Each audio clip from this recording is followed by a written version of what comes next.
Sau Yak-130, Việt Nam có mua tiếp máy bay huấn luyện cánh ngược SR-10. SR-10 được phát triển để trở thành huấn luyện cơ trung cấp, phục vụ cho việc đào tạo từ bay sơ cấp trên máy bay cánh quạt lên máy bay huấn luyện phản lực mô phỏng cao và rất phù hợp với Không quân Việt Nam. Có tên đầy đủ là KBSAT SR-10. Đây là loại huấn luyện cơ trung cấp, một khái niệm khá mới được Không quân Vũ trụ Nga phát triển để chen vào giữa giai đoạn huấn luyện của Yak-152 và Yak-130. Cụ thể, ở thời điểm hiện tại, các học viện phi công của Không quân Nga sẽ học bay sơ cấp trên máy bay huấn luyện sử dụng động cơ cánh quạt Yak-152 đầu tiên, sau đó sẽ chuyển loại lên phản lực cơ Yak-130. Phản lực cơ Yak-130 cũng là loại huấn luyện cơ mà Việt Nam vừa mua, được xếp vào hàng huấn luyện cơ cao cấp, nghĩa là ở giữa giai đoạn đào tạo phi công là Yak-152 sơ cấp và Yak-130 cao cấp, vẫn trống một giai đoạn chuyển loại trung cấp. SR-10 ra đời để lấp chỗ trống này. Mặc dù có thiết kế như Su-47 với kiểu dáng cánh ngược, tuy nhiên SR-10 được khẳng định là cực kỳ phù hợp với việc chuyển loại phi công từ máy bay cánh quạt lên máy bay phản lực.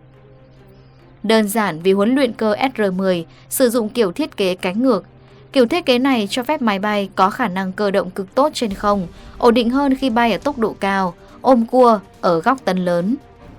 Những ưu điểm về độ ổn định bay của huấn luyện cơ SR-10 giúp nó cực kỳ phù hợp với việc huấn luyện phi công phản lực, đảm bảo mọi lỗi lầm của phi công học viên sẽ không dẫn đến hậu quả quá nghiêm trọng do máy bay có tính ổn định cao. Loại huấn luyện cơ này hiện vẫn đang được nghiên cứu và hoàn thiện. Tuy nhiên, ngay khi SR-10 ra đời, rất có thể chúng ta sẽ nhập khẩu loại huấn luyện cơ này để phù hợp hơn với giáp trình huấn luyện phi công, vốn phần nhiều cũng được chúng ta sử dụng của Nga. Hiện tại, các phi công sơ cấp của Không quân Việt Nam sẽ học bay trên máy bay huấn luyện Yak-52 đầu tiên. Đây là loại huấn luyện cơ sử dụng một động cơ cánh quạt.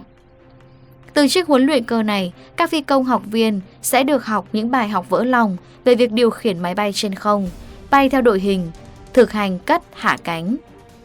Sau khi thành thạo bay với máy bay huấn luyện cánh quạt Yak-52, các phi công học viên sẽ bắt đầu được chuyển loại và tiếp cận với máy bay phản lực. Với việc Việt Nam nhập khẩu một loạt huấn luyện cơ Yak-130 từ Nga, trong tương lai, ngay sau khi huấn luyện xong với Yak-52, các phi công học viên của chúng ta sẽ được ngồi lên loại phản lực Yak-130 này để huấn luyện trở thành phi công phản lực chiến đấu. Đáng nói đó là Yak-130 quá hiện đại. Loại huấn luyện cơ phản lực này có khả năng mô phỏng tính năng chiến đấu và tình huống bay của nhiều loại tiêm kích khác nhau. Dù rằng việc mô phỏng này có thể giúp phi công làm quen với nhiều kiểu máy bay, tuy nhiên khi bước chân lên Yak-130, ngay sau khi mới học bay xong trên chiếc Yak-52, chắc chắn sẽ khiến không ít phi công học viên bị choáng ngợp. Vậy nên, một loại máy bay huấn luyện trung cấp như SR-10 chắc chắn rất cần thiết cho việc đào tạo phi công của Không quân Việt Nam trong tương lai. Khi đó, SR-10 sẽ như bước đệm giúp phi công học viên có những bài học vỡ lòng đầu tiên về lái máy bay phản lực trước khi học chuyên sâu trên chiếc Yak-130. Nếu như các bạn thấy những bản tin quân sự hay và hấp dẫn, thì hãy ủng hộ chúng tôi bằng cách ấn đăng ký theo dõi.